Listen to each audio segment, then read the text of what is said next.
seated.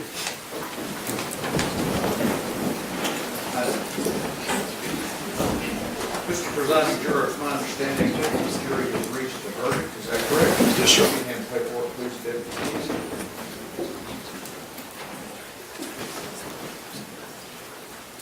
Verdict says we, the jury, find the defendant Tanner Lynn Horner guilty of the offense of capital murder as charged in the indictment, and it is signed by the presiding juror. Does either side desire a oppose? No, Your Honor. No, sir. All right. Members of the jury, I will now read you the instructions on punishment. Lawyers will then make their closing arguments. At the conclusion of the closing arguments, you retire to your jury and begin your deliberations on punishment. Okay? Members of the jury, the defendant Tanner Lynn Horner has been found guilty by you of the offense of capital murder. Therefore, it now becomes your duty to determine the punishment to be assessed against the defendant. Punishment for the offense of capital murder is by imprisonment in the Texas Department of Criminal Justice for life without parole or by death. In order for punishment to be assessed, two special issues are being submitted to you. Before answering these special issues, if you can, you will consider the following instructions. It will not be proper for you to arrive at your answers by lot, chance, or any other random method. Your answers, if any, must be arrived at by a full, fair, and free exchange of the opinions of each individual juror. Each of you must decide the case for yourself, but only after an impartial consideration of the evidence with your fellow jurors. Do not give up your honest beliefs as to the weight or effect of the evidence solely because of the opinion of your fellow jurors or for the mere purpose of answering the special issues. Special issue number one, whether there is a probability that the defendant would commit criminal acts of violence that would constitute a continuing threat to society. The prosecution has the burden of proving that the answer to special issue number one should be yes beyond a reasonable doubt. And if it fails to do so, you must answer special issue number one, no. You may not answer special issue number one, yes, unless you agree unanimously. You may not answer special issue number one, no, unless 10 or more jurors agree. The members of the jury need not agree on what particular evidence supports a negative answer to special issue number one. If any juror has a reasonable doubt as to the answer to the above special issue, the juror shall vote no as to that issue. In deliberating on special issue number one, you shall take into consideration all of the facts shown by the evidence admitted before you in the full trial of the case, including evidence of the defendant's background or character or the circumstances of the offense that militates for or mitigates against the imposition of the death penalty and the law as submitted to you in this charge. Only if the jury unanimously answers special issue number one, yes, will the jury next consider special issue number two. Otherwise, the jury shall not answer special issue number two. Special issue number two, whether taking into consideration all of the evidence, including the circumstances of the offense, the defendant's character and background, and the personal moral culpability of the defendant, there is a sufficient mitigating circumstance or circumstances to warrant that a sentence of life imprisonment without parole, rather than a death sentence, be imposed. You shall answer special issue number two either yes or no. You are instructed that you may not answer special issue number two no unless you agree unanimously. You may not answer special issue number two yes unless 10 or more jurors agree. The members of the jury need not agree on what particular evidence supports an affirmative finding on special issue number two. You shall consider mitigating evidence to be evidence that a jury might regard as reducing the defendant's moral blameworthiness. You are instructed that if the jury answers that a circumstance or circumstances warrant that a sentence of life imprisonment without parole rather than a death sentence be imposed, the court will sentence the defendant to imprisonment in the Texas Department of Criminal Justice for life without parole. A defendant sentenced to confinement for life without parole is ineligible for release from the Texas Department of Criminal Justice on parole. The state has introduced evidence of extraneous crimes or bad acts other than the one charged in the indictment in this case. This evidence was admitted only for the purpose of assisting you, if it does, in determining the proper punishment of the offense for which you have found the defendant guilty. You cannot consider the testimony for any purpose unless you find and believe beyond a reasonable doubt that the defendant committed such other acts, if any. Our law provides a defendant may testify on his own behalf if he elects to do so. This, however, is a privilege accorded to the defendant, and in the event he does not testify, that fact cannot be taken as a circumstance against him. In this case, the defendant has not testified, and you are instructed that you cannot and must not refer or allude to this fact throughout your deliberation, or take it into consideration for any purpose whatsoever as a circumstance against the defendant. You have heard evidence that the defendant made an oral and recorded statement on December 2nd, 2022, and on December 7th, 2022. If you find the defendant did make the statement, you may consider that statement against the defendant only if you resolve a preliminary question in favor of the statement. An oral recorded statement by a defendant made as a result of custodial interrogation may be considered.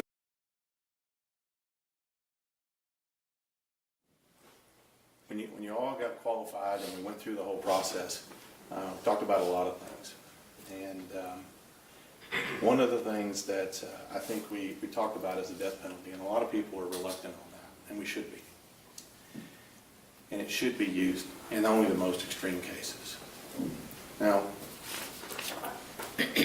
those cases, intentional, cold-blooded, planning, or premeditation, victims that can't help themselves, children. Cases where the victim is sexually assaulted prior to their death. Cases where there's no mercy shown to the victim. Cases like this. This is what, and the reason why that Texas keeps the death penalty here. This is why. This is the type of case. And I'm going to tell you, Tanner Horner is proof why parents hug their children a little tighter.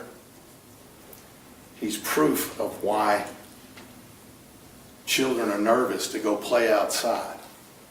He's proof of why there is evil in society and we can never turn our back. Now, 2015, May 23rd, Athena, she was born. 18 days from today, she turned 11. 18 days.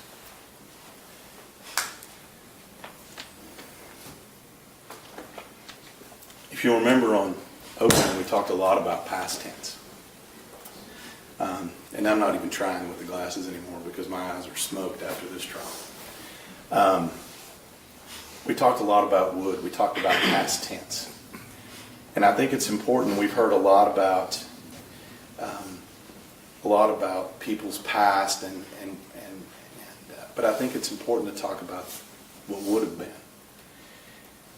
You know, when we talk about Athena, I feel like we want to talk about when she would have graduated. She would have been a Paradise Panther, class of 2033.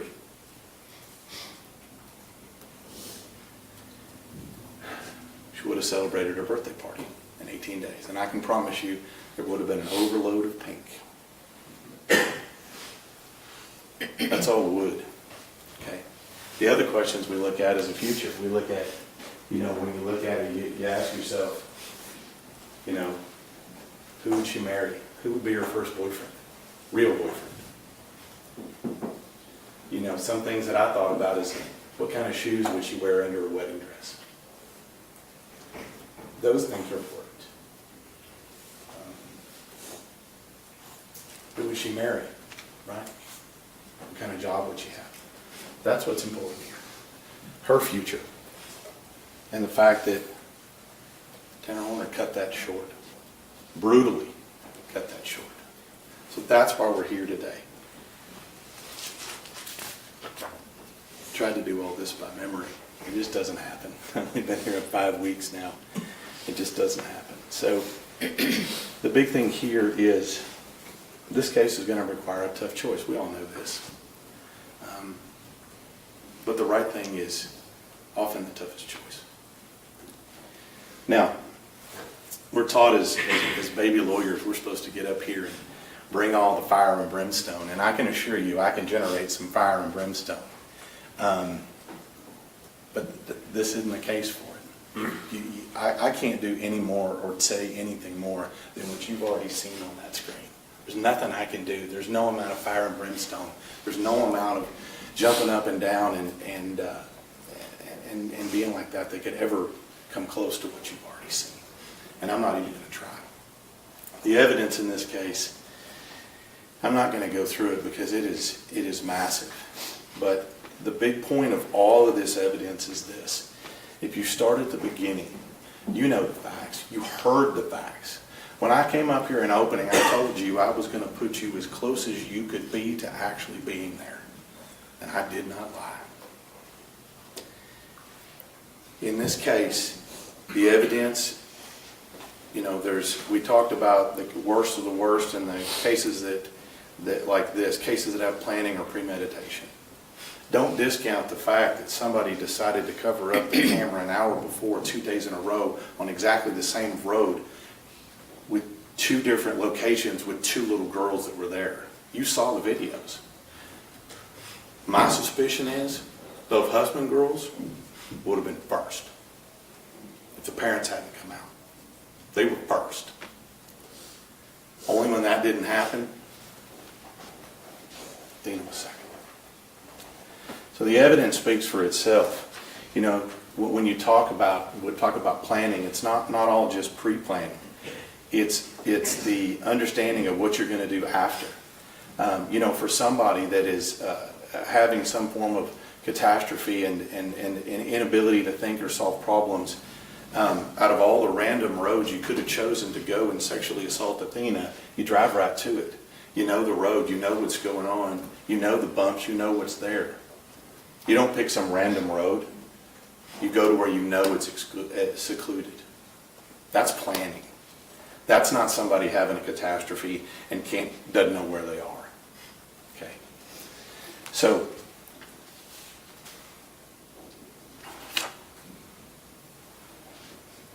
but we know what he wants. We know because you heard it. One. Judge, can we approach?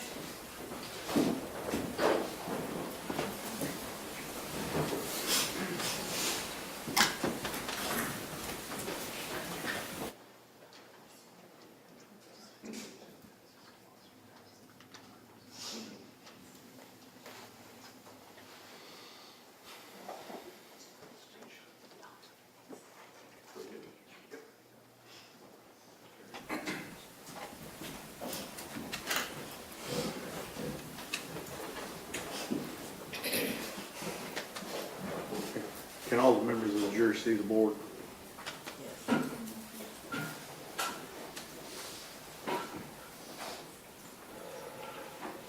Courtroom's a little small.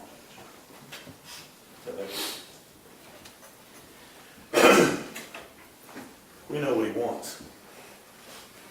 And we know what's coming. Athena didn't know what was coming. He knows what's coming. That's not the eyes, that's not the look of someone who doesn't have a plan, doesn't have motivation, that hasn't thought this out, that hasn't fantasized about this. That's the look of a predator right there. Now, about the evidence, you know what happened. I'm not going to go over that anymore. There's a couple of things here that I think are important. I talked to you about DNA, and I think DNA is important. The only acceptable answer in this case is that Tanner Horner was excluded. That's the only acceptable answer. And that's not the answer we have. Period. it's not that, well, we found some DNA, and it was his, but, maybe it's not enough. It's like when Dr. Ryan got up there and said, well, he's not a pedophile. It only happened one time. I beg to differ with that. Now, when we talk about the murder and what happened, you guys heard it. And I don't want anybody to ever forget what kind of warrior that little girl was. I don't know if anybody could have withstood what she withstood.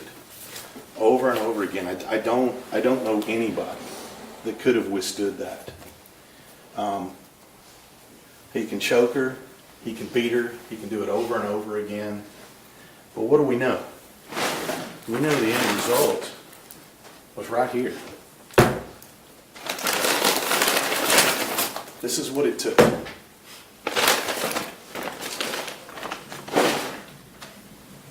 That's what it took to beat the life out of her. And I think that is key to this entire case. If the facts were not bad enough, if the sexual assault wasn't bad enough, the level of violence that one person can inflict on a child, including stomping them with a pair of shoes,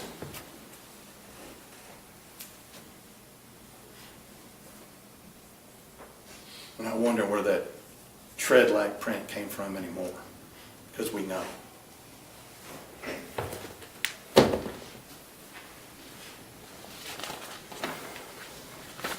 Now, like I said, the defense is going to get up here after me. They're going to have some things to say as well. That's how it works. Okay. But what I anticipate is going to be a continuation of what you've already heard. His brain's broken somehow. He's got all these conditions. He's got all these ailments, all these things. He may have some or part of those. Apparently, according to Dr. Young, he even got low T. We even got the lead paint guy. Now, I don't know about the lead paint guy. I don't know if it works or not. I don't know if his little homemade zapper works or not. I honestly don't know. But what I do know is this. If you're going to come in here and try to convince us that somebody has all this lead in their system that's causing all the problems, why do you test anybody else?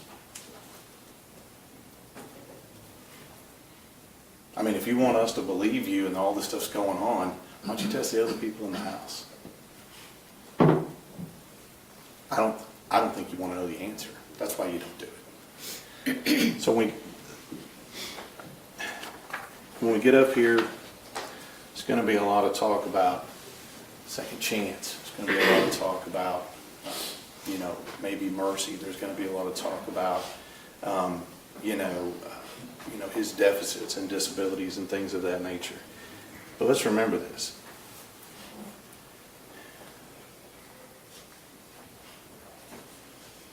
Everything they're telling you is an excuse. You know how I know it's an excuse? Because it took 6 or 7 experts and $500,000 to come up here and tell you it's not an excuse. That's how you know.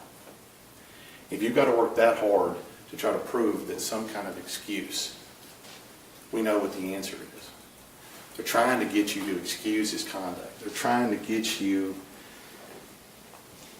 to be less angry or less blameworthy on somebody for their conduct.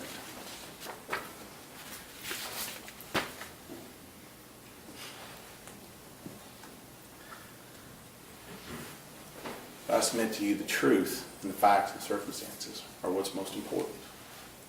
What he did is most important. Now,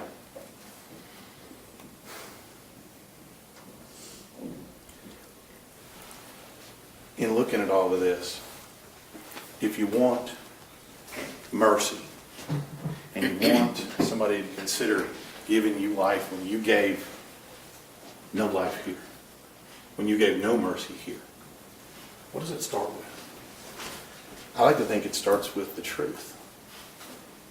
I like to think it starts with not lying.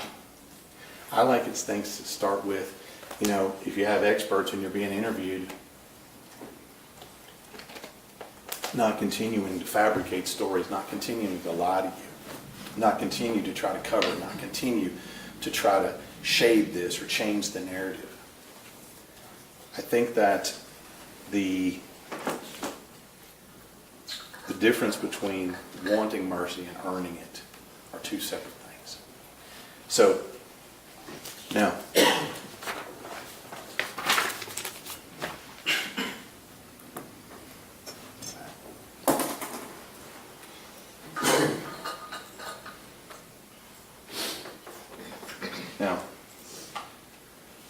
what you've heard for the past 2 weeks is that person driving that vehicle, you can see it right here, this person right here driving this vehicle. You've heard for the last 2 weeks about every form of ailment one could possibly have. And you heard about the last 2 weeks how that person can't cope, has stress, has the inability to do basically anything on the earth whatsoever. It essentially is incapable of doing anything. If you have any doubt about that, watch the 8 minutes of this video right here, from when he pulls in to Athena's driveway until he covers up the camera. If you have any doubt about somebody's ability to do and participate and be out in the world, watch that video. Because it's real clear. That's an individual who knows what they're doing. That's an individual who's hunting. That's an individual who's looking around and understanding what's around them. That is an individual who is absolutely lethal. That's an individual who targeted somebody, found somebody, tricked somebody, got him into the vehicle. You all saw when he took his hand and he put it over her mouth. He knows what's coming. You all saw right here. You all saw right here. Bungee cords, trying to tie somebody up. You all saw that. This is not an individual that's on some form of stress-fueled catastrophe. And the cocaine nonsense, come on. Just another lie. Just another lie. But guess what? When you know that you've been caught covering up the camera, and you know you're being caught, what do? You come up with another lie that fits your narrative. That's what you do. And that's what's happened in this case. It's lie upon lie upon lie. This person driving this vehicle, cool, calm, and obviously you know, lethal. So, are you going to believe what you hear up here, that this person is basically can't even get up in the morning? Or are you going to believe your eyes and what you see and hear?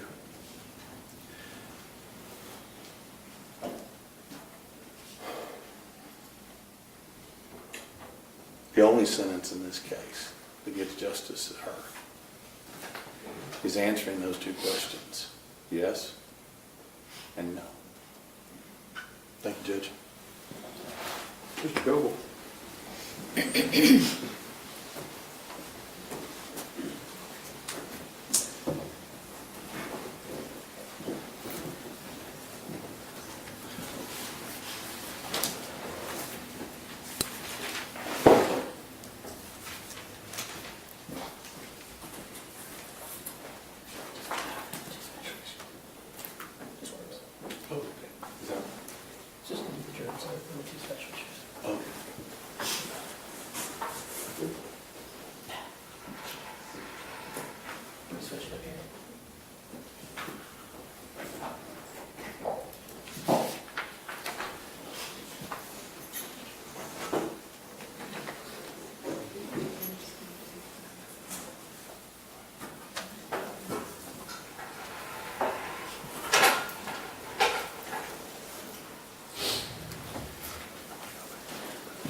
I do want to start by echoing what Mr. Stanton said.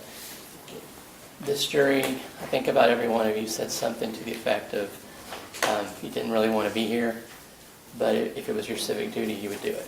And I appreciate you all showing up every day, attentive, punctual, it's hard to pay attention to everything. I know we put on a lot, and not every jury does that, frankly. And you all have been really impressive, and I appreciate it.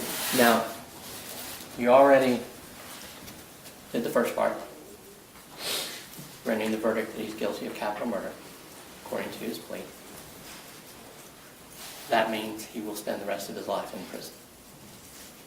We know that. The prosecutor gave you the list of different charges. Whether or not that gets a death penalty is not about comparing different capital murders. It's not about whether comparing what happened to Athena to a mass murder, or to the murder of a police officer or a judge or anything like that, and which is worse. We've already told you that Texas law is always satisfied with life without parole for a capital murder. In this case, any case, the worst case you can imagine.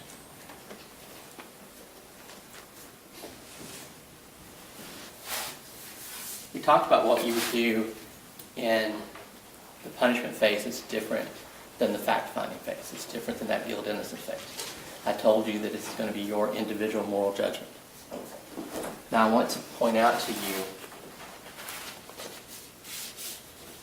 in your punishment instructions, the judge included some language in here, just what we told you before. Each of you must decide the case for yourself, but only after an impartial consideration of the evidence with your fellow jurors. Remember we talked about what deliberating means.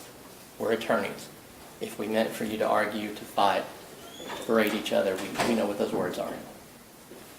The judge put it, an impartial consideration of the evidence with your fellow jurors.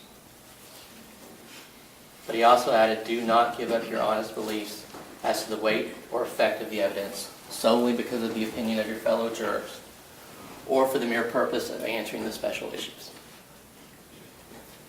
The special issues are how we decide whether or not Tanner gets a death sentence.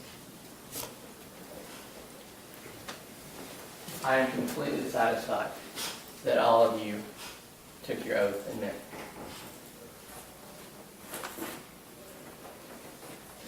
Now what that means, and I'm only going to talk to you about special one, is that you have to apply this. Whether there's a probability that the defendant would commit criminal acts of violence that would constitute a continuing threat to society. And Susan or I explained to each one of you when we talked individually that this is where that individual moral judgment comes in. That you're going to define what these terms mean. What a probability is. What a criminal act of violence is. What continuing is. And though the prosecutor and a lot of you gave you some suggestions that could be ongoing for continuing acts of violence, could be something, assault, things like that. But that's ultimately going to be up to you. We did talk about society being prison, a more secure society than any of us live in day to day. And I'll get back to that in a minute. But remember, this proof has to be beyond a reasonable doubt. I told you before, I gave you the sample. All that language is still here. Prosecution has the burden of proving that the answer to special issue number 1 is yes, beyond a reasonable doubt. Frankly, they spent their 2 weeks proving the case that he pled guilty to, talking about lying and waste of resources. They didn't put on any evidence that Tanner Horner is going to be a continuing threat to society in prison. Nothing.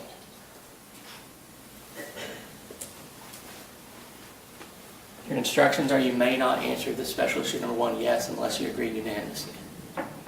You may not answer it no unless 10 or more jurors. We went over that. 10, 11, or 12 to answer the no. But I just read to you, you're not to give up your individual moral judgment. That's what you need to bring back to the courtroom. So if you don't meet that 10, you don't meet that 12, that's fine. The judge knows what to do. We've already told you, you leave that blank, have the foreperson sign it, and the judge will take care of it. There's no mistrial. There's no hung juries. This is capital punishment and it's different.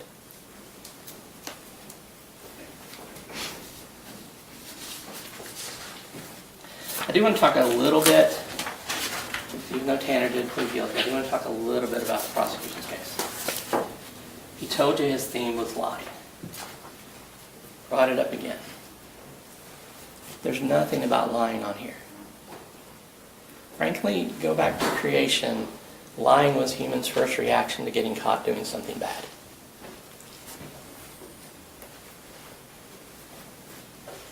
Deputy Amy handled every piece of physical evidence in this case, handled every photograph. She did something wrong, and she lied, and she lied again, and she lied again, and made it all worse. This isn't about lying. Ranger Espinoza told you he lies as an interrogation technique. He lied in this case to get the information he wanted. This case isn't about lying. You don't get the death sentence for lying.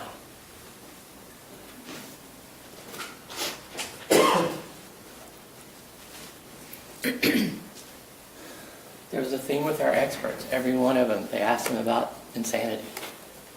Tanner pled guilty. We didn't raise the not guilty by reason of insanity defense. That was a waste of time. They argued that Tanner wasted resources. But they played you that December 7th video. Now, had I been his attorney on that date, I would have wanted to be there. I don't think it's right that you interrogate somebody after they have an attorney appointed for them, or when they're asking for an attorney. But they did it anyway, and what he did was offer to plead guilty, to plead no contest, to accept a minimum of life without parole. And he wanted out for Christmas, and they mocked it. He wanted out for Christmas with his son, and they made fun of him. Like that wasn't reasonable. He could have been out that day if he'd had cash. He had a bond. Him going home from Christmas was not unreasonable. Beginning a negotiation with an offer and an ask is what happens every time. Most cases in America don't go to trial. They're pled out. Now the answer can be, no, we want you to plead guilty. No, we're not going to agree to a lower bond. That's what negotiation is. Frankly, if you go to buy a house tomorrow, you're going to make an offer of what you're willing to pay for it, and you're going to ask for the refrigerator, or for closing costs, or for something else. And the other party may say no, and you may still end up buying the house. This case could have been over in December of 2022. No one took it seriously. I don't even know if it went to the prosecutors. Definitely didn't get to a judge. That wasn't ridiculous. Now, yeah, you've seen his videos. Everything Tanner does is off. So maybe they didn't take him seriously because when he made his offer, he sounded weird. Oh, of course we're not going to let you out for Christmas. He could have been out that day. $1.5 million bond. It's America. If he had cash, he would have been walking. So to mock him for it is frankly, it's ridiculous. I deal with a lot of clients that don't know how to negotiate. That's why the attorney should have been there. The other thing that's kind of frustrated me in this case is and I hate to belabor it, but kind of the misrepresentation of some of the evidence. Going back to the medical examiner's report, and you have all these reports. So if you're interested in any of them, you want to look at it, you can. The medical examiner testified and put in her report, the external genitalia, anus, and perineum are unremarkable. No trauma is appreciated on the vagina, or the vaginal labia, or within the vaginal vault. The vaginal hymen is present, intact, and unremarkable. No trauma is appreciated within the anus or the perianal skin. Prosecutors and medical people are allowed to tell you that evidence of sexual assault in a medical examiner's report is proof, but absence of it is not disproof. That's illogical, but that's how that is. No fractures were palpable within the facial bones. No fractures anywhere in her body. The other thing that isn't in her report, but she testified to, was that her autopsy tech did the DNA, the swab for the DNA. She testified here that her tech swabbed inside and out.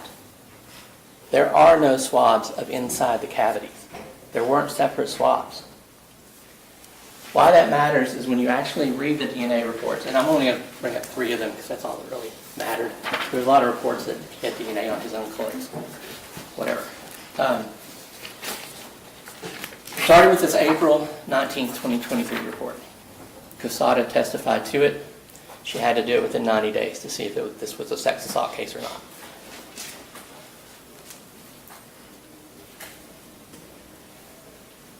The phrases epithelial cell fraction and sperm cell fraction don't mean what you think they mean. Tells you right in this report. Casada testified to it. Epithelial cell fraction could contain semen. Sperm cell fraction can contain skin cells. The notations of epithelial cell fraction and sperm cell fraction are for sample tracking purposes only and are not intended to indicate the source of the DNA. This April 2023 DNA analysis, the likelihood ratio indicates support for the proposition that the suspect is excluded as a possible contributor to the profile. So this first DNA sample excluded, it was someone else's DNA.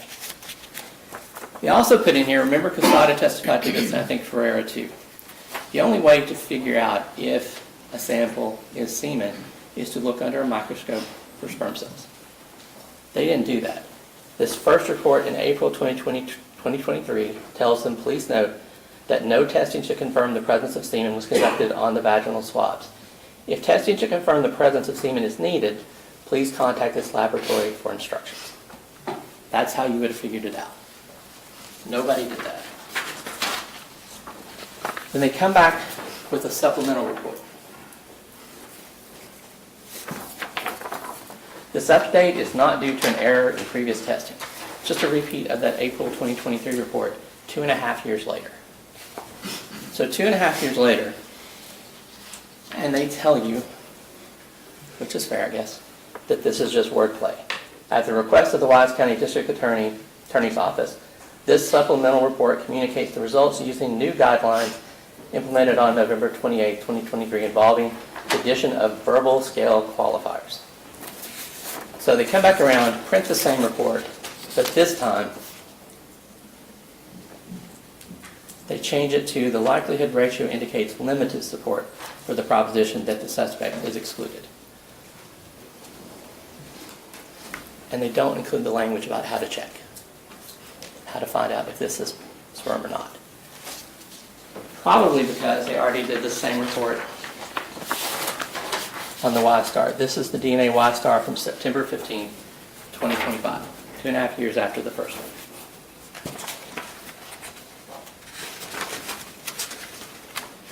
Remember Casada testified she didn't take those swabs. She's not saying it's epithelial skin or skin cells. She's not saying it's semen cells. The swabs are taken externally. Unfortunately, we know Tanner undressed Athena. Tanner covered Athena's mouth. This report doesn't tell us anything more than that. I had a brief discussion with Ms. Casada about how little DNA was there. It's an infinitesimally small amount. Every time it got brought up, I tried to object that these were somehow proof of sexual assault. They're just not. The medical examiner's report and the DNA reports.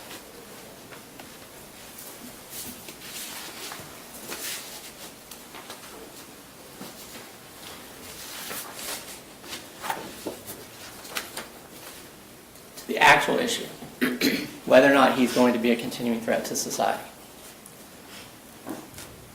We started our case with Professor Edens, who has actually done research on what matters, what can be predictive, what isn't predictive. Actually looked at Texas inmates who had people testify that they were going to be a future danger. Some of those people were on death row, some had life without parole, some got exonerated. Proven they weren't guilty and they went home. But all of them had people saying that they were going to be a future danger without any research to back it.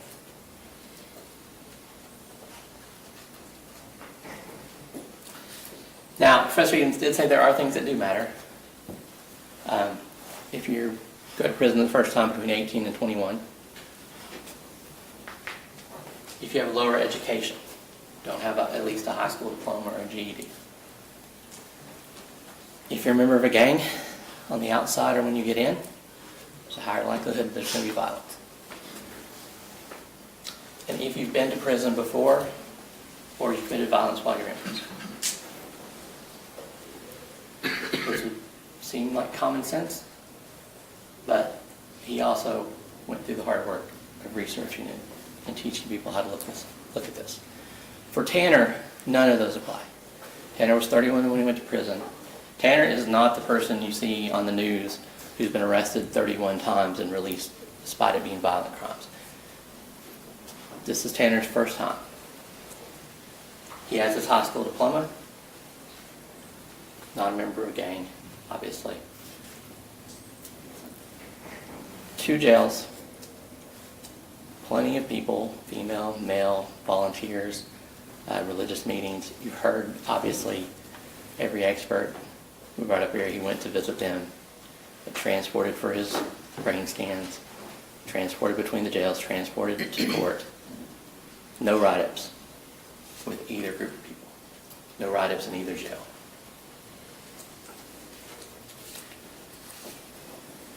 Then, yesterday we got to hear someone who's actually putting these kind of ideas into practice. Director Fitzpatrick is in charge of classification. He told you his top priority is public safety. Safety of staff, safety of visitors, safety of inmates. 142,000 inmates plus in TDCJ right now.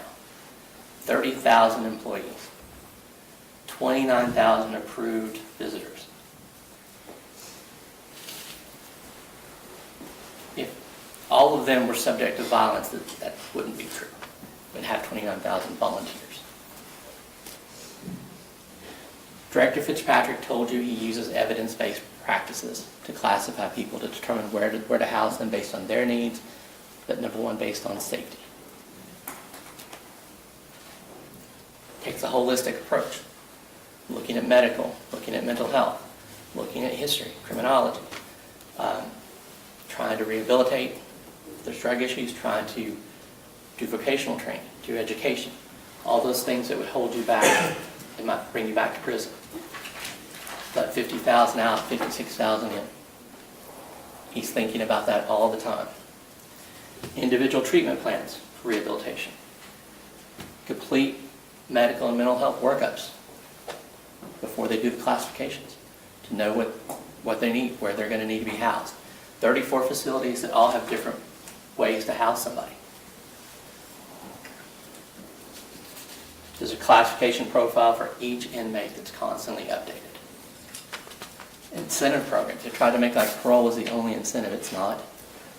Where you're housed, whether you can work, freedom to move about. Those are all incentives. Remember I told you, yes, this is a society, but it's not our society. This society has 24/7 security. It has trained staff. It's appropriate screening for the visitors. I think make it sound like they're walking around there, but no, mass movement is when a group of people have a place to be, and they have to be moving to where they're supposed to be. Otherwise, individually, you have to have that path and be going where you're supposed to be going. It's not a free-for-all. And ultimately, their expert said they have a reasonable and effective way to house someone who's been sentenced to life without parole while ensuring the safety of the public, the staff, those visitors, and the inmates. Did have one point of contention. Tanner's friend Jamarius testified. And I will tell you, I've had a lot of cases where someone was supposed to testify that was in the jail with my client. It's the first time it's ever happened. I'm glad it did. I found him interesting. But he disagreed with Director Fitzpatrick that there are predators and prey in prison. He said there are wolves and sheep. And to his face, he kind of had to describe his friend Tanner as an itty-bitty little baby lamb. He's trying to prepare him for what he's moving into. But you've heard what a struggle that is. And finally, you don't have to believe any of these. You've seen it with your own eyes. The state played all these videos for you. You've seen what Tanner's like around authority figures, around security. You can see how threatening they thought he was. The arrest video, completely compliant, no resistance, does exactly what they tell him. He asked about maybe moving his cuffs because they were uncomfortable. They just took his cuffs off. I'm worried about him. Standing there, drawing on the board, they're standing right next to him. I don't even do that always with all of my clients because you never know. I have some that are dangerous. Tanner's not. They stood right beside him. Nobody was worried. They drove him around looking for Athena. No incidents. They put him in the front seat.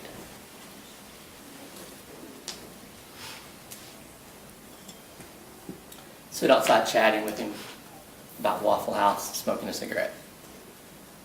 Nobody's worried.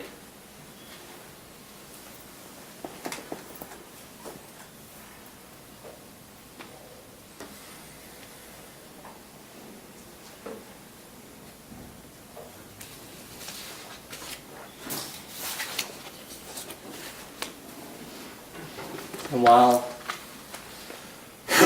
tried to give you evidence, the state played those videos for you. Ultimately, the burden's on them. They have to prove beyond a reasonable doubt that Tanner Horner is going to be a continuing threat to society in a prison setting with his classification, G3, with their constant workups, with the many housing options they have, that he's going to be a continuing threat to society, and he just isn't. So that's where we come back to that oath that you all took to follow the law. And this is the law. The law isn't that you get the death sentence because that capital murder was worse than another capital murder. They're all terrible. This one is terrible. But he will spend the rest of his life in prison for it.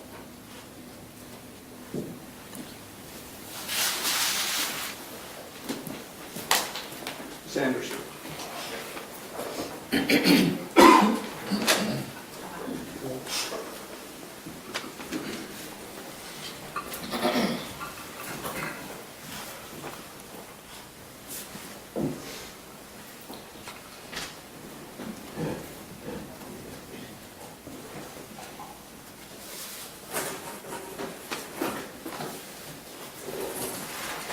Good morning.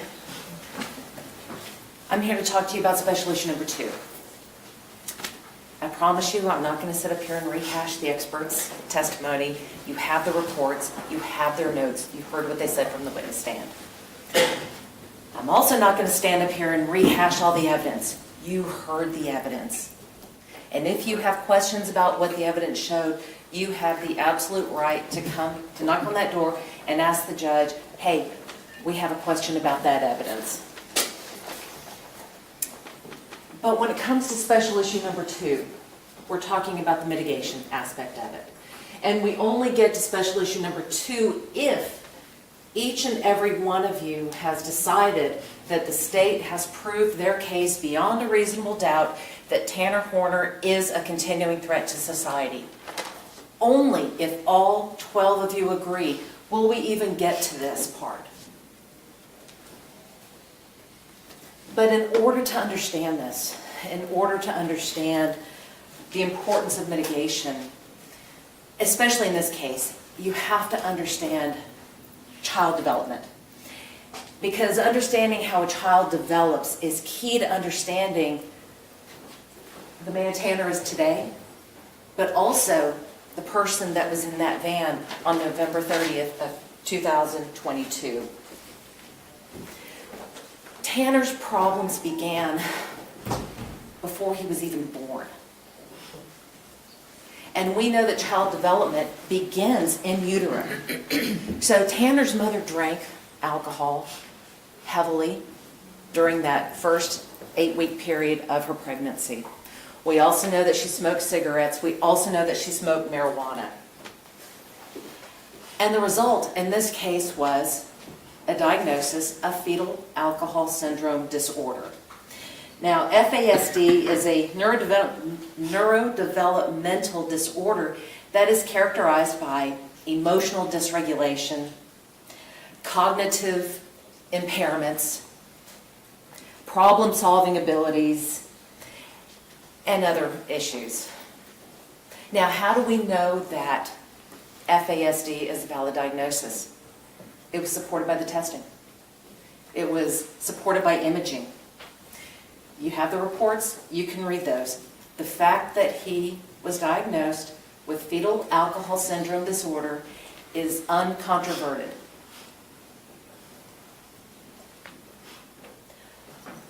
There are several phases to child development. We know that it begins in utero, but once you're born, you have to learn to explore your own world. Now, where does this happen?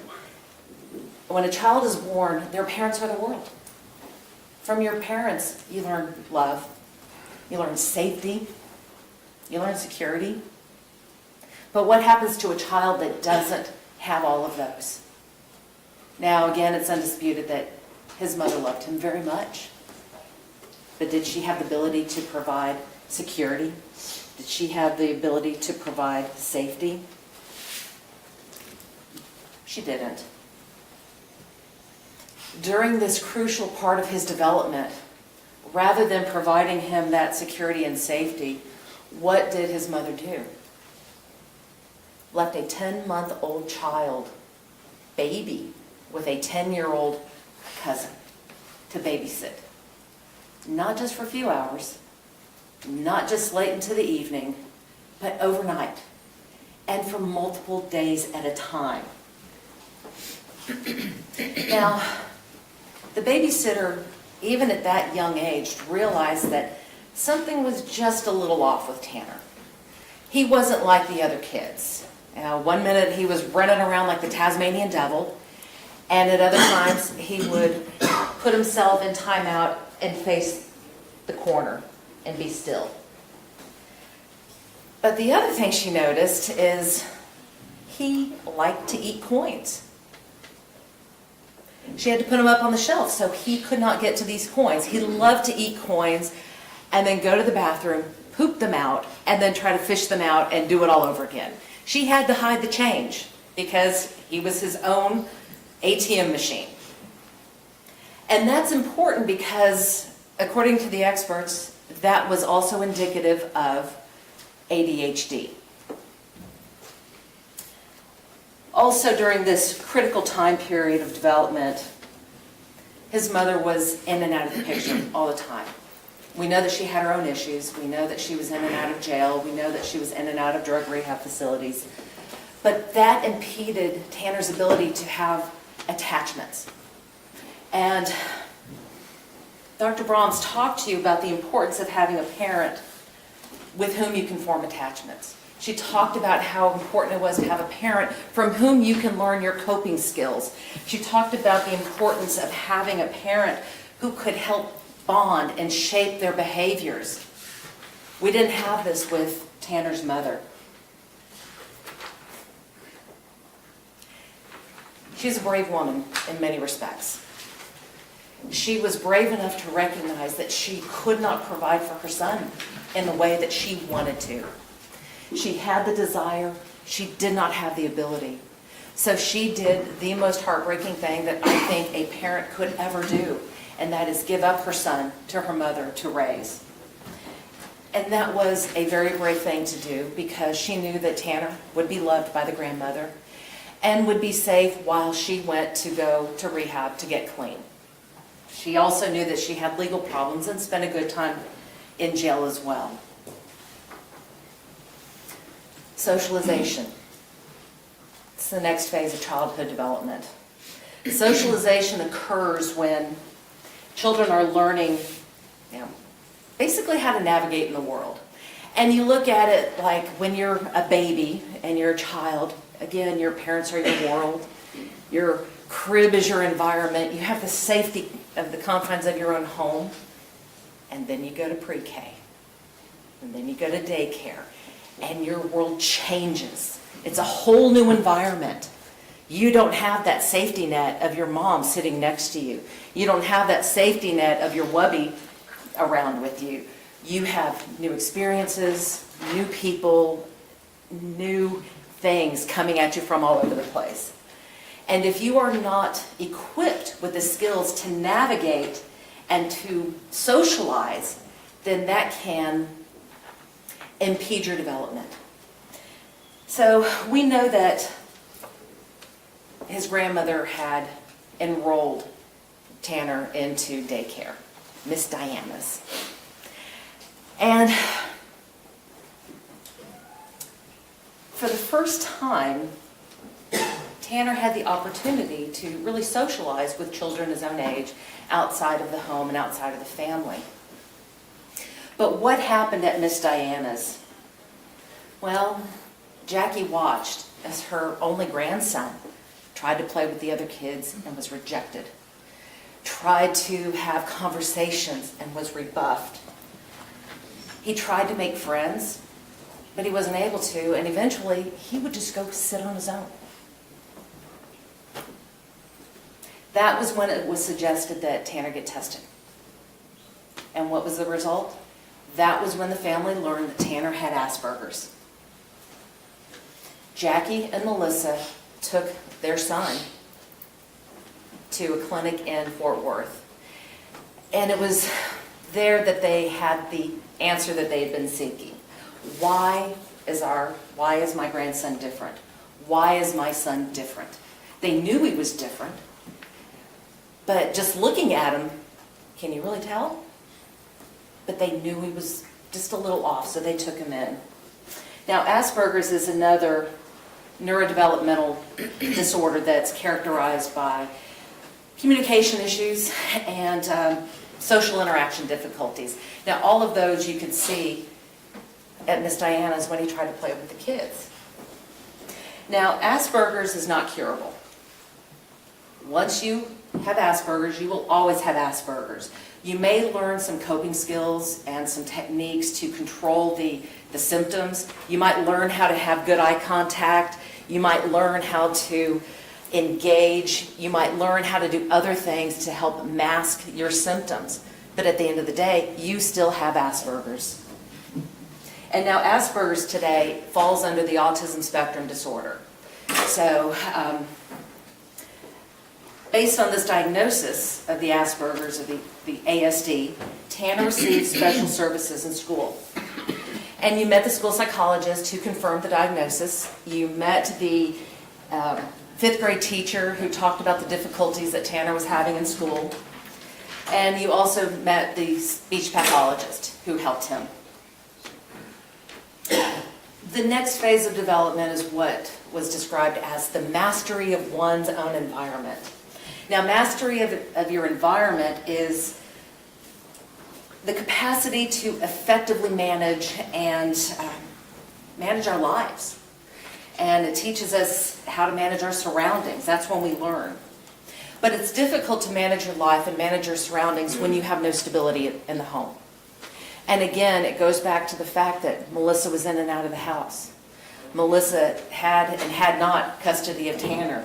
He bounced between schools. He bounced between homes. He bounced between caregivers. He even bounced between rehab facilities with his mother. That is not stability. He moved out of the safety and security of his grandmother's home into a drug rehab facility. And where was his dad during all of this? Well, we knew that his father had legal problems. We knew that his father was an addict. We knew that his father was in and out of his life as much as his mother was, if not more. But during this phase of development, that was when one of the worst things that had happened to Tanner occurred. When he was 10 years old, he and his mother were living on a farm, and he and his cousin set fire. They were playing, and this fire got out of control. Well, his mother did the right thing, sent him down to the landlord to apologize for what had happened. So rather than accepting the apology and saying, no harm, no foul, I'm so glad you did this, thank you for apologizing, what did the landlord do? He anally raped Tanner. All because he accidentally set fire to a field. And we know that the records reflect that he had issues in school during that time period. The medical records reflect that he had issues with hemorrhoids and constipation. All of those are indicative of that type of trauma. We also know that he had difficulty admitting that and talking about it to the experts that were involved in this case. And that's not uncommon either.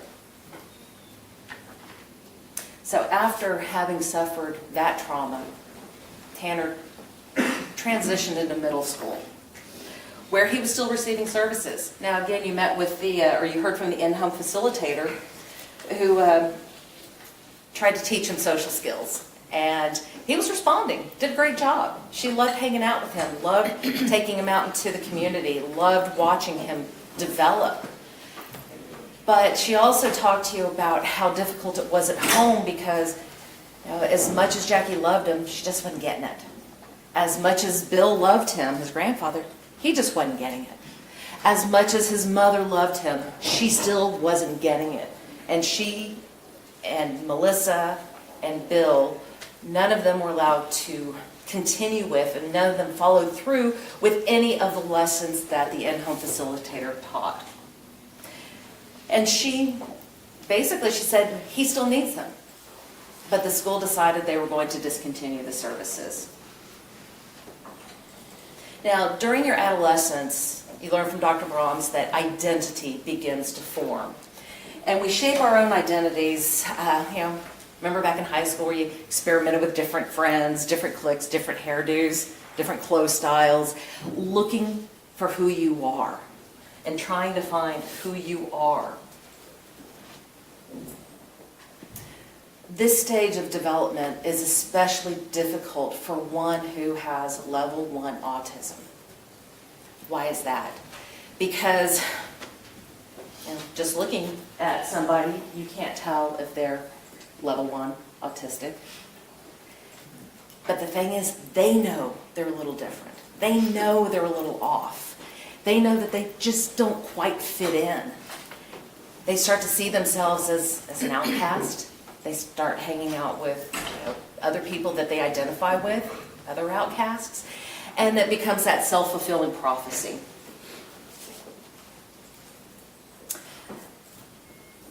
When we talk about identity, we have to ask ourselves, what is it like to be Tanner Horner? And Tanner described himself as being an android when everybody else is an apple. And he feels like a robot, but that defaults to human emotions. And that's important because it shows that he recognizes that he's just a little different, but so wants to fit in. The other thing that Dr. Brahms talked about was how important it is to have someone in your life during this critical phase that can encourage you, that can recognize your successes, give you that positive feedback that you want and that you need. He didn't have any of this. Again, he had a mother who loved him, but she was struggling with her own issues, the legal problems, the drug addiction, her own personal trauma. He had a grandmother who loved him, but she was also struggling with her own personal traumas, the traumas that she herself suffered, the traumas that were inflicted upon her daughter that she harbored such guilt for. She also had her own physical health to contend with. The last phase of childhood development that we learned about was emancipation into adulthood. And that's where we talk about where we have developed coping skills to become the integrated adult that we are. Now, what do we mean by an integrated adult? Well, that means that be able to absorb what is around you and take that in and make your decisions based upon what you've learned. No one at home taught him how to do this. He had no coping skills. His default became avoidance. He avoided everything. He deflected to music, to anime, to movies. And he never learned to deal properly with stressors in his life. So we talked about interventions. And it's no doubt that Tanner had a lot of interventions. He had the speech pathologist during middle school. He had the content mastery teacher in high school. He had Beth. He had his fifth grade teacher helped him out. But remember what you learned is that if you don't continue with these interventions, use it or lose it. He didn't have anybody at home that could help him use it, and so you just kind of fall off. And it's also important to note that high school content mastery, it was available to everybody, and it really did work for him. It helped him graduate. Now granted, he graduated in like the bottom 5% of his class, but he went on to graduate. After he graduated, things kind of drifted from band to band, from job to job, and then he met the mother of his child. They fell in love, moved in together, and they had a child. But moving in and having a fiance and having a baby isn't the same as settling down. You know, they moved around a lot. They still had a lot of chaos in their lives. They bounced between her mother's house, his grandmother's house. They lived with friends. They had their own apartment, all these different things. So there was still chaos in the life. They also had financial difficulties. We know that the mother of his child was suffering from postpartum issues. She wasn't able to work, wasn't able to keep the house, wasn't able to do all the things that she wanted to do, except go out and party. And we know that that's what they did, even though they were trying to save money to buy a place of their own. So Tanner was trying to be the only breadwinner, keep his fiance happy, save up to get the place of their own. So they never could seem to get ahead. They always had these issues. And then the car that they had broke down, so they had to get a new car. Kept rolling and rolling and rolling, and his boss came in and gave him $1,100. But that also added another layer of stress, because now Tanner had to work 6 days a week in order to pay that $150 a week back. When he took the job at FedEx, he thought that that would give him some stability in life. That's what he was hoping. And for a while it did. They still had the money problems, and they were working through all of that. But he had the root nasal. That's where he grew up. He knew those streets. He was able to do his routes without issue. And then his route got changed. Added another layer of stress. Another layer of stress that he was not able to cope with. When the route changed, the anxiety increased. New routes, new roads, new people, new routine. And that's what led up to this offense.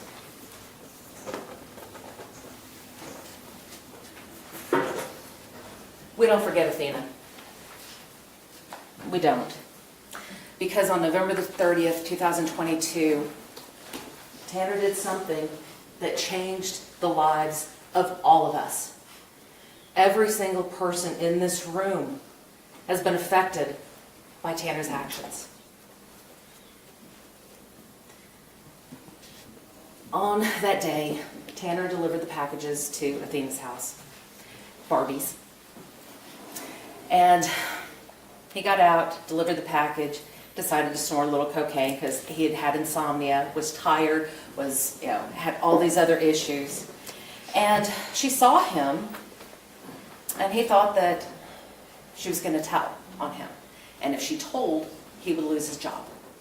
If he lost his job, he would lose his car. If he lost his car, he wouldn't be able to have transportation for the baby. If he didn't have transportation for the baby, something could happen. He couldn't do this. It just kept snowballing in his mind. Now, there was no planning. There was no premeditation. There was no preparation. You kept hearing about all of these stickies being put on the lens cover. But let me ask you this. If you were planning to abduct a child, would you cover the lens cap before you did it or after you did it? It doesn't make sense, and that's where their assertions fall apart. It does make sense that he would have covered a lens cap to hide the fact that he was vaping weed. It does make sense that he would hide the lens cap or cover the camera lens if he was snorting some cocaine. It does make sense that he would do all of that, but it doesn't make sense that he would wait until after she was in the van to cover the lens cap. All of this was caught on video and audio, and like I said, there's not a person in this room that heard that was not deeply affected by that. We all were, and we all will have to carry that with us for the rest of our lives. No one should have to go through what Maitland Gandy and Jacob Strand went through. No one should have to bury their child. And when a child is taken in the way that she was taken, it's natural for us to be angry. We should be angry. We should be furious that her life was taken from her in that manner. We have every right to be, and we should be. And it's natural for us to want to know why this happened. But you know what? We won't ever know why it happened.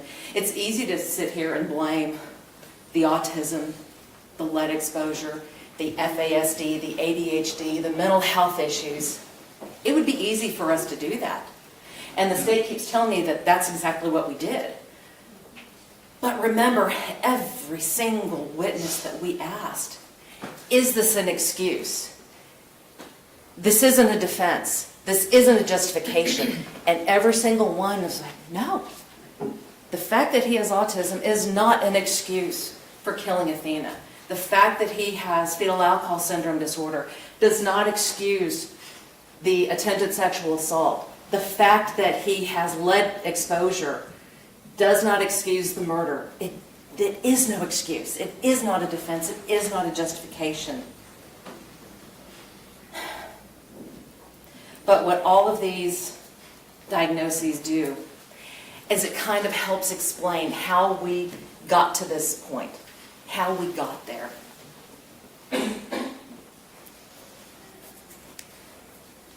Now, the state wants you to believe that unless you're sitting in a corner drooling all over yourself, you are not impaired. But every single expert in the field said level 1 impairment is still impairment. Mild is still impairment. Moderate is still impairment. You just aren't a little pregnant. You either are or you're not. You are not a little autistic. You are or you aren't. You are not just a little alcohol exposed. You are or you aren't. There is no,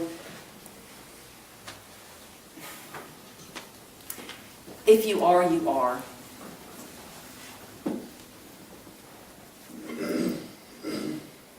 So the important thing to remember about these diagnoses is that they are not what we call additive. It doesn't mean he has autism plus FASD plus lead exposure plus ADHD plus mental health. That's not how it works. All of the experts testified that this is a compounding issue. So it would be autism times FASD times ADHD times lead exposure times all the other mental health issues. And so it doesn't boil down to, well, you had a bad upbringing, you didn't kill anybody. Well, did that person also have autism? Did they also have FASD? Did they also have ADHD? Did they also have lead exposure? So we have these false equivalents going on throughout the state's questioning. It isn't a false equivalent. It is a compounding issue. So, again, what does it all mean? We know that Tanner had a history of catastrophizing. We know that. And in the most simplistic terms, it's making a mountain out of a molehill. And when he thought that Athena saw him doing cocaine, it never dawned on him that she wouldn't know what it meant. It never dawned on him that she might not recognize that what he was doing was wrong. In his mind, he jumped from point A to point Z in the most irrational fashion.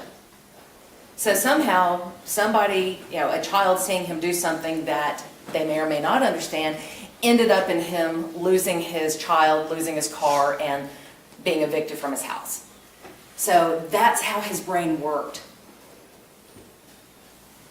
And once he made the decision, the very bad decision, to take her, it just snowballed out of there. He didn't know how to get out of it. He wasn't able to reason and think about the consequences of his actions. And again, that's not anything new, because you heard from the teachers who recognized that issue all the way back in 5th grade. So this isn't something that the defense cooked up to try to get him out of it. No, we have the documentation from it. And you have those records. You can look at those records. You can take every single bit of evidence back there and go through it. You have that right. Just ask the judge to send it back with you. The catastrophizing isn't new either. You saw that also through many stories that you heard from the witness stand, especially the one where they talked about him losing his patience over at Outback over the dishes piling up. He was overwhelmed and wasn't able to cope. So rather than asking for help, which we kind of would probably think the normal person would do, no. He became overwhelmed and he quit because he couldn't handle it. And we talk about these diagnoses and how they are presented. Well, they were on full display during the interrogation videos. Full display. Dr. Brahms told you that every 5th sentence in those interrogation videos were diagnostic for her. Now, we know that he lied. We do. But as Steve pointed out, lying goes back to the dawn of time when we've tried to cover something that we have done wrong. It's not anything new. Officer Amy lied to cover her tracks. Joe Espinoza lied to try to get a confession. We have, to say that because he lied about the multiple personality disorder should discount everything else we know in this case is just a bunch of hooey. What we have to ask the question we have to ask ourselves is, was this lying a manipulation, or was it just a way of enabling himself to confess? Did Tanner actually confess? Yes, he did. But he did it in a different way. He took on the persona of Zero to enable him to make that confession. And we know that it's not uncommon for people with autism to speak about their person, speak about their brains in the third person, because it makes them easier to talk about their issues. It makes it easier for them to admit to things that they're embarrassed about, that they're ashamed of, that they're afraid of. But at the end of the day, was there a confession? And I got to ask you this, and we asked one of the witnesses, I can't remember which one, but we asked, did Tanner really think that he was fooling anybody by adopting that persona? I mean, Ranger Espinoza wasn't buying it. I don't think any of us was buying it. But, due to Tanner's lack of theory of mind, he was not able to perceive that the other people were not buying what he was trying to sell. And again, at the end of the day, he confessed to the crime and eventually led the officers to Athena's body.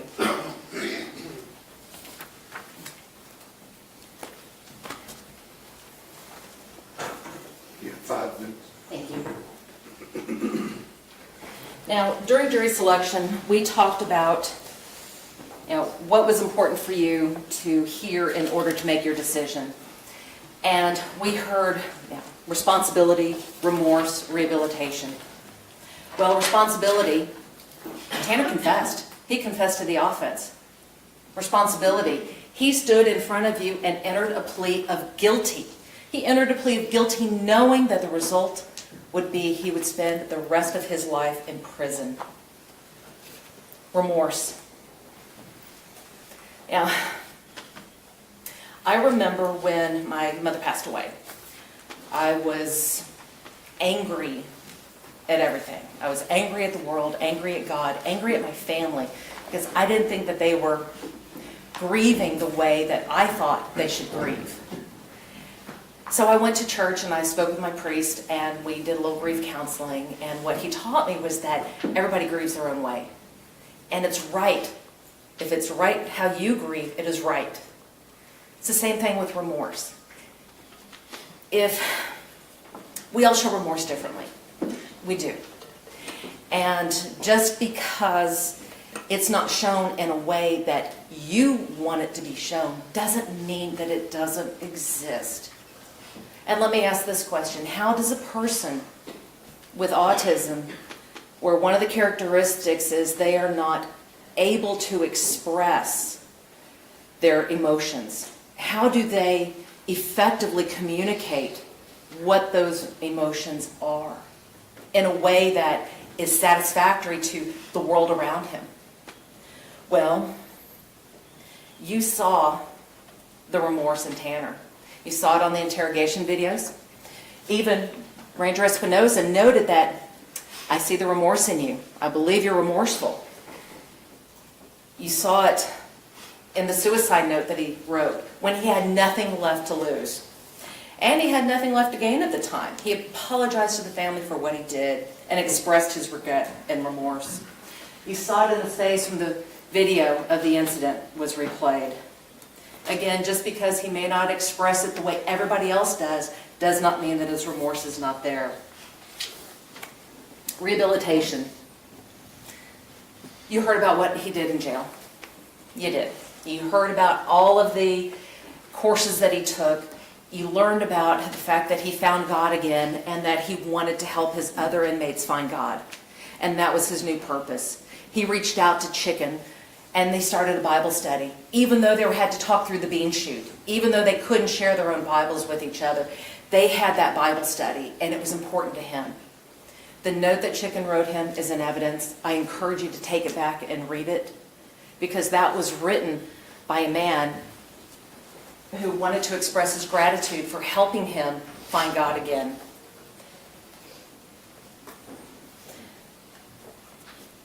The things that in life that created deficits for Tanner in the real world are the things that are going to serve him best in prison. Structure, clearly stated rules. And we know that structure worked for him because it worked for him in school. You heard that from the teachers. It worked for him when he worked for Jason. You heard that from Jason.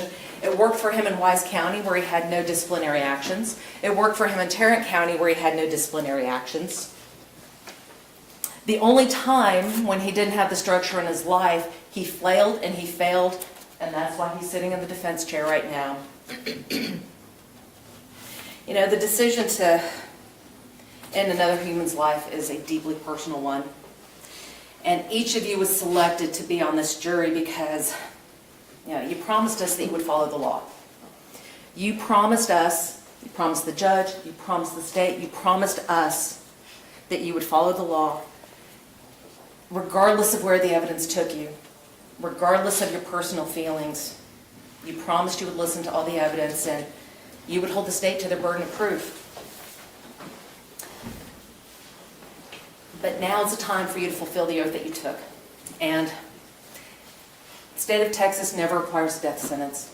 Not in this case, not in any case, not even in the worst case you can possibly imagine. They're always satisfied with a verdict of life without parole. And you are going to be tasked with answering special issue number 1 and special issue number 2. Did the state prove beyond a reasonable doubt that Tanner Horner is a continuing threat to society? No, they didn't. In fact, evidence to the contrary, it's uncontroverted that he has adjusted well to jail life. It is uncontroverted that he has no disciplinary actions. It is uncontroverted that he has been allowed to have access to all of these people in the jail without incident. But if you answer yes, That only makes him eligible for the death penalty. It doesn't mean it is automatic. And that's where we get to special issue number 2. Mitigation is any reason for any one of you to choose life. And it can be individual for each of you. That's why we talked about your individual moral judgment during jury selection. You have the absolute right to pick and choose what is or is not mitigating to you. And if you have found something that is sufficiently mitigating that would warrant a sentence of life without parole rather than the death sentence, you have the absolute right to vote your conscience.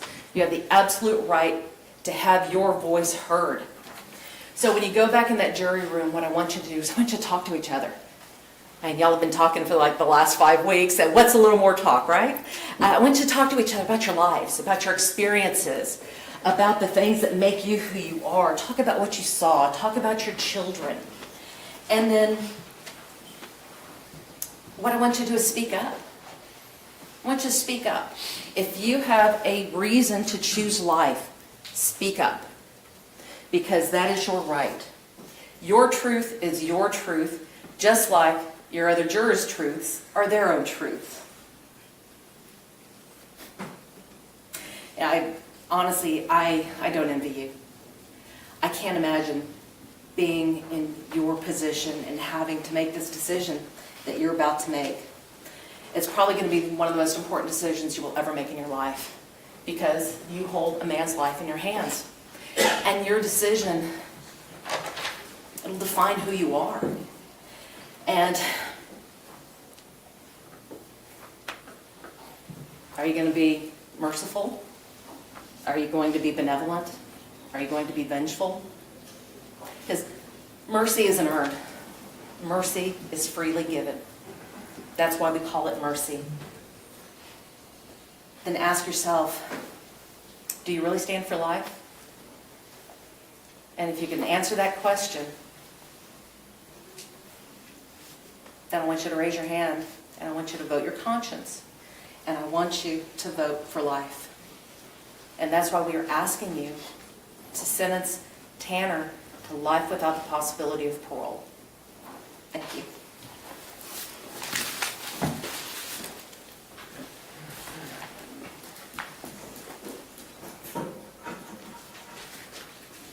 Mr. Staton. Thank you, Your Honor.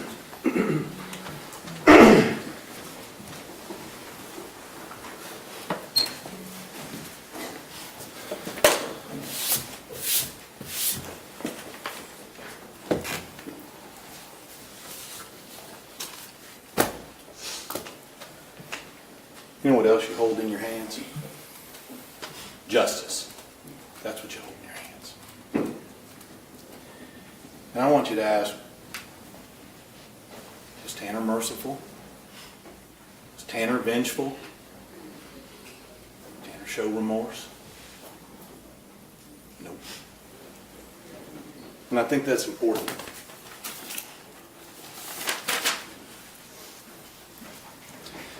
Talked a little bit about adjusting to jail. You know what? I fully expect somebody who's staring down the barrel of you sitting here as a jury would probably act right while they're in jail. Well, how did he act when he didn't have that? How did he act when he didn't have that incentive?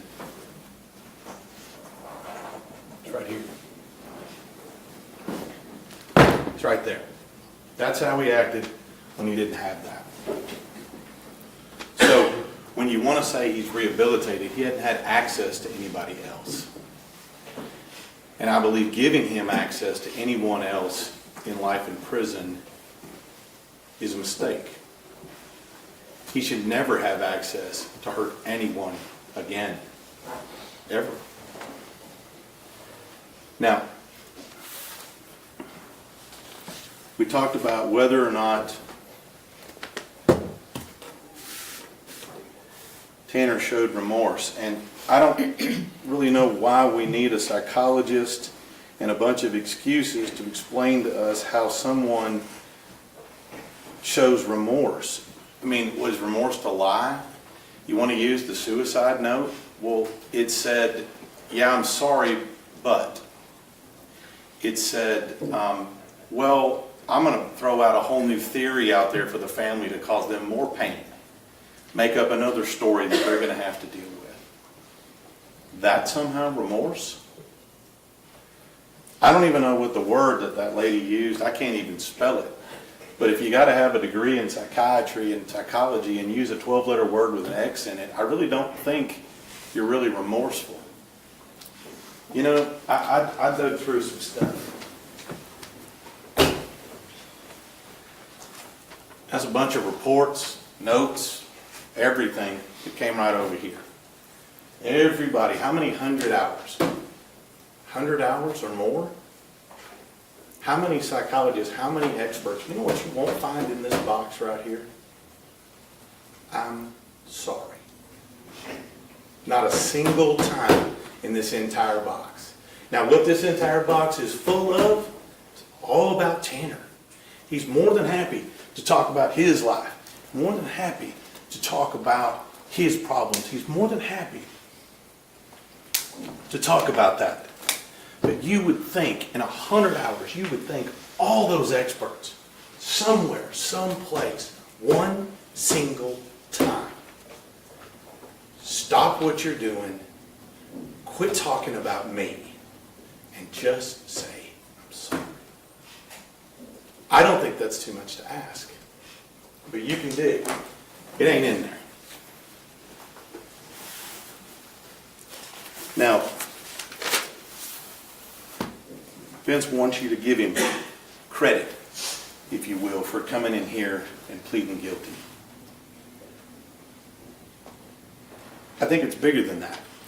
I think if people are truly remorseful and people truly take responsibility for their actions, truly, then those are those people that we should talk to about that. But that's not what we have here. Not in any form or fashion.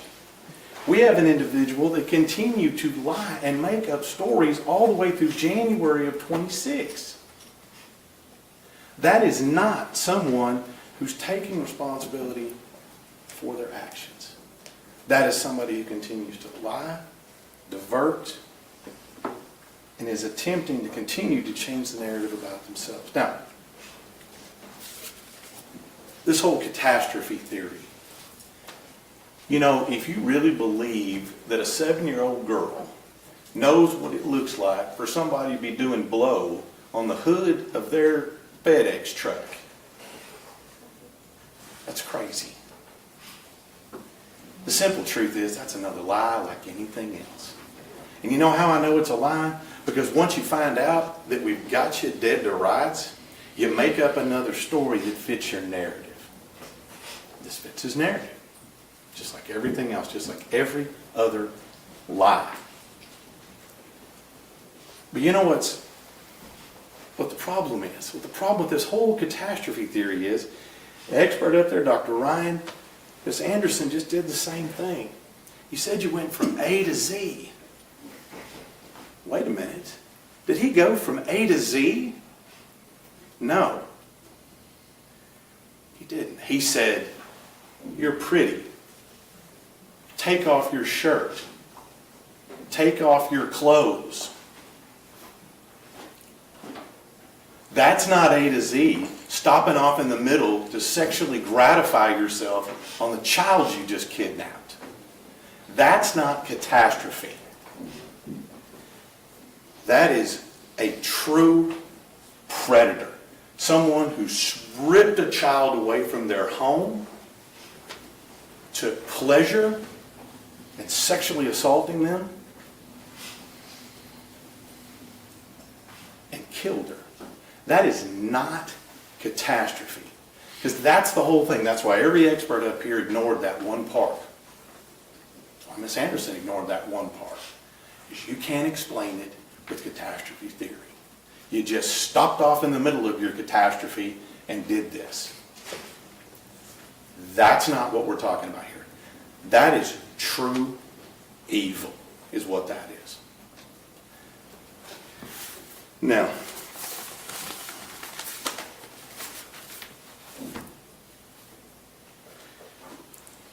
You know, we talk about these interrogations. I don't know how much nicer that Ranger Espinoza could have been. I don't know how much more friendly he could have been. And I don't know why we continue to try to excuse Mr. Horner's conduct. Clearly, he thought he could come in there and make some kind of deal. But let's look at the bigger picture here. Let's look at all of this. What is this? It's selfishness. It's internal selfishness. It's nothing to do with her. Nothing to do with her. It's all about him. It's everything that's in that box. It's all about him. That is selfishness, is what that is. Is that he is coming there and he is saying, hey, I'll tell you what you want, but you got to give something to me. And I want something. I want to see my kid. Where'd Athena spend Christmas? She get to have videos of the Christmas that year? Nope.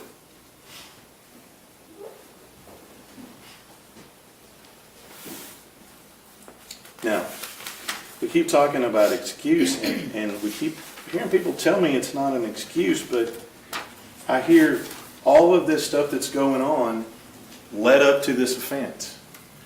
All of this stuff that's going on supposedly in his mind led up to this catastrophe. All of this stuff that's going on because he had stress from work.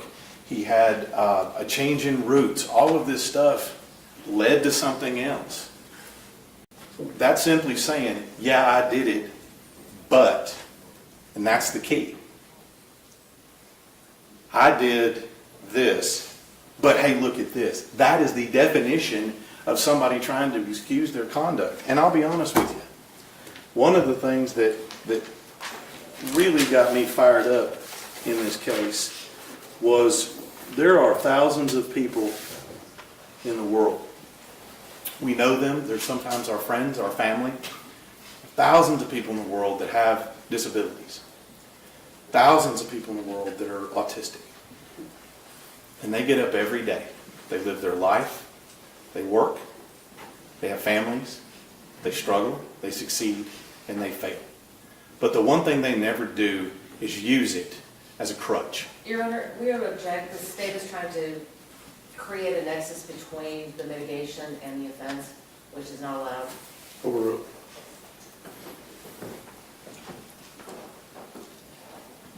How much longer do we have a juror that needs to take a break? How much longer do you anticipate being? Not trying to cut you off. How much longer do I have? You've got about 25 more minutes.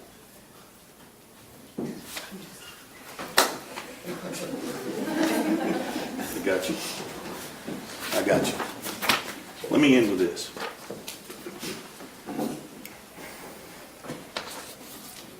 When we talk about two things, future danger. Every single expert that got up here, every single one, told you they would have never predicted this. They would have never predicted he would have hurt this little child. They would have never predicted that he would have sexually assaulted her. They would have never predicted this whatsoever. They were wrong. Absolutely wrong, and every one of them admitted it, that they were wrong. So anybody who comes up here and tells you today that they can somehow predict the lethality of this man at a later date is wrong. Here's what we know. We know he has a capacity for maximum violence. He has a capacity for victimization. He has a propensity for sexual assault. Now, all of those we know. I don't need an expert to tell me that. I can look at the autopsy report. I can look at the pictures. So when you talk about future danger, look at the facts. Look at what he's capable of. Look at what he's done. And don't think that there's not some other victim out there waiting. Don't think that. If you think, this is the way I think about this. If you put a man-eating tiger in a cage, he doesn't somehow become a vegetarian. And that's exactly what we have here. Just because you cage this lethality doesn't mean it goes away. But hey, we wouldn't have predicted this. We wouldn't have predicted this, but you can trust us now. He won't do it again. I submit to you that the only option here is to prevent him from doing that permanently. Don't give him access to anyone else. Now, mitigation, there is nothing I can tell you. Hang on, Mr. Staley. Juror has to take a break. Go ahead. No, come on, everybody's got to go.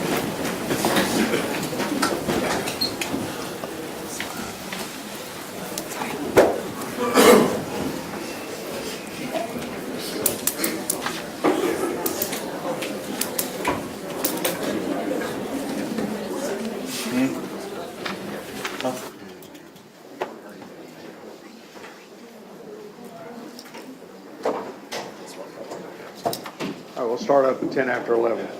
No, I wouldn't. 10 after 11, everybody.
Who is?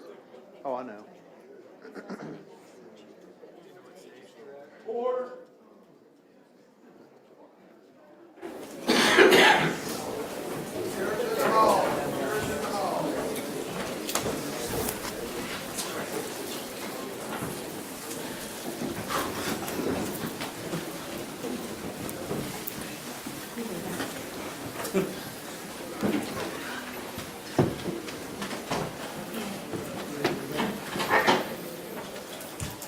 All right, everyone, may be seated. Mr. Staton, you may continue.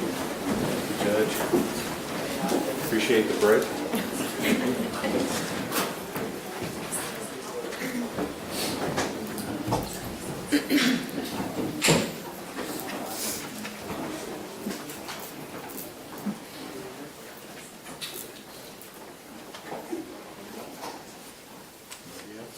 I think we all appreciate the break, Judge. I don't have much more, ladies and gentlemen of the jury. When we stopped, I was talking about mitigation. You know, in mitigation, we talk about the definition of it as something that reduces someone's moral blameworthiness. I don't know how there's anything possible in this case that reduces the moral blameworthiness of taking an innocent child, gratifying yourself on an innocent child, and then committing the kind of brutal murder that one committed. I can't see how there's anything that mitigates that reduces anybody's moral blameworthiness. But you know, this is what we get in capital murder cases. We get a capital murder diversion, is what I call it. It's basically you got somebody living their life, doing what they're doing, working, got a family, doing their best, succeeding, failing, buying a car, doing all those things, not being treated really for anything in their life, just working and doing what they're doing. But all of a sudden, they commit a horrific act. And the experts come out in droves to start explaining every single ailment that they possibly could have. And that's what happens in these cases. Nothing was going on in your life that caused you to have any issues before. You had a job, you were doing things normally, you were making some poor decisions. I mean, I submit to you that anything bad that is happening to Tanner Horner at that time is by his own doing. You know, you're not going to keep a job if you're out doing coke on the weekends and partying. You're not going to keep a job if you stay up all night and play video games.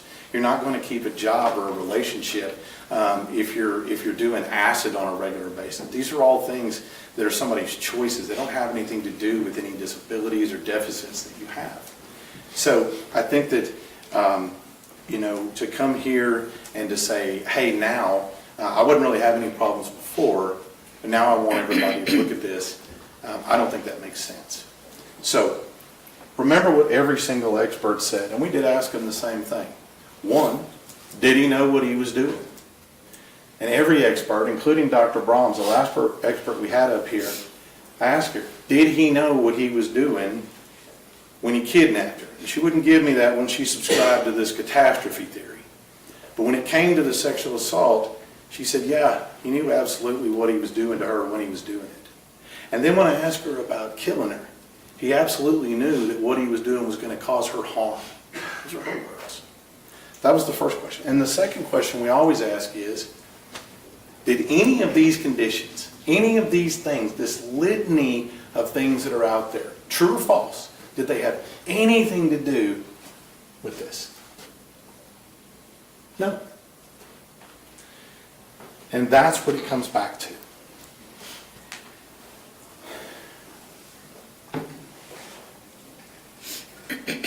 For all intents and purposes, Tanner Horner was driving a FedEx truck. And I believe he had fantasized about this. I believe this was something he had in his mind. Counsel's opinions are not relevant. Sustain. Stay within the record. The experts told you that he fantasized about things. He fantasized about what he wanted to be. He fantasized about being superhero. I think it's reasonable to believe that he planned this as well. This was something that was in his mind. Objection, Your Honor. Overruled. Counsel's opinion is not relevant. Overruled. Like Dr. Arandula said, these things don't just spontaneously occur. And now you've heard some evidence of that. You heard some evidence of things that happened in the past, where he had done things in the past to victimize people. It never came out. You heard Billy come up here and struggle to talk about that. I think that's important, that he was able to come up here and tell you what happened to him. I think the two victims that came up here that were assaulted by Tanner Horner took a lot of bravery to come up here and talk to you about that. I think that that's important. So all of that goes to say that there's no doubt that this was coming. We were just waiting on it. So when we talk about going to prison and serving life without parole, all we're doing is waiting on it to happen again. That's all we're doing. And now all of Tanner's victims are in the same cage with him. Now he doesn't have to go find them. So I submit to you that the only proper verdict is one that prevents him from doing that. Now, we talk about structure and consistency. We talk about sameness. We talk about lack of change. Yeah, the Polunsky unit in Livingston, Texas has all of that. And what else it has is protection. It's protection for every single person who he might victimize in the future. That's the right place. That's the place where he needs to be. That's the place where there's consistency. That's the place where there's structure. That's the place where there's sameness and routine. Now, because of his actions, because of what he did, Athena, he has forfeited his right to sit around for the rest of his days, watch TV, play video games, hang out, go outside, see the sun on his face, have a job, walk around the prison like everybody else. He has forfeited that right here, because of his own actions. Not because of anything else, but because of what he did.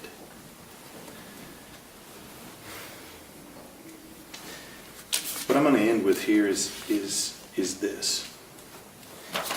Everybody's got things, two things actually. Everybody, we all have things that are mitigating in our life. The difference between us and him is we don't use that as an excuse.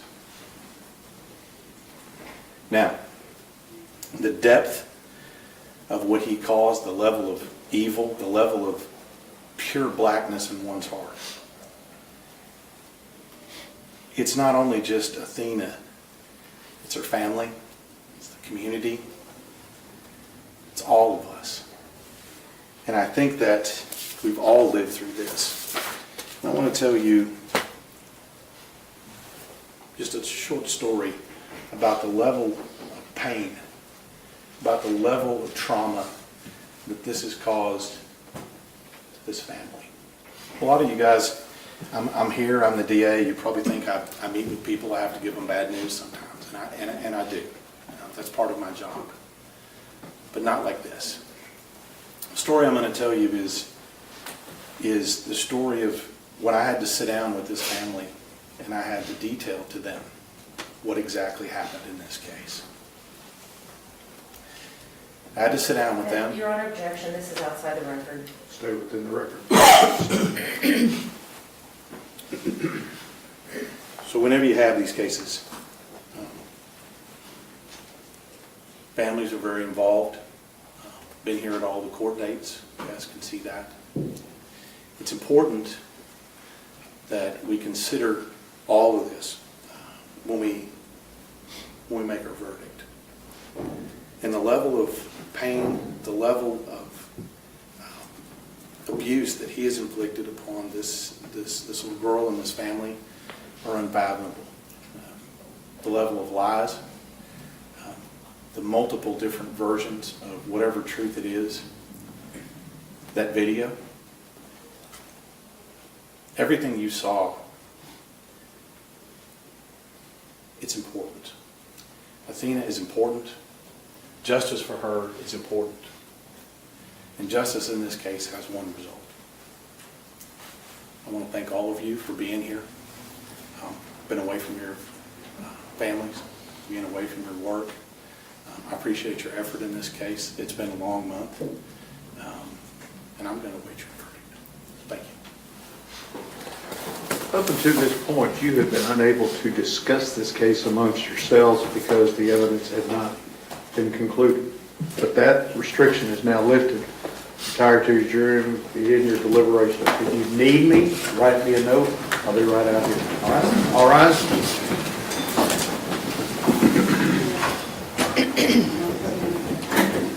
Jurors in the hall.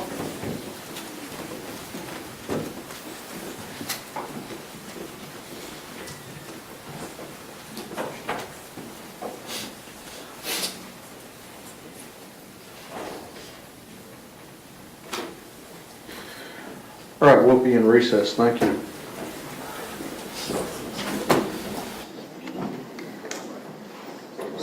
You're getting slow. You didn't have that already on.